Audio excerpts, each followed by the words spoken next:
Jangan lupa like, comment, and subscribe channel YouTube TVRI Bengkulu dan nyalakan lonceng notifikasinya.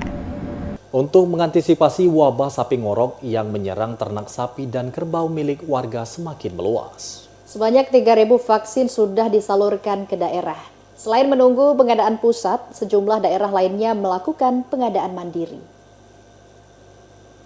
Wabah sapi ngorok yang menyerang ternak sapi dan kerbau milik warga semakin meluas. Pemerintah berupaya menekan penyebaran wabah tersebut, salah satunya dengan membatasi akses masuknya ternak dari luar provinsi hingga memberikan vaksin kepada ternak yang sehat. Setidaknya sudah sebanyak 3.000 vaksin disalurkan dan difokuskan pada wilayah terdampak wabah tersebut. Selain menunggu pengadaan dari pusat, sejumlah daerah juga melakukan pengadaan mandiri.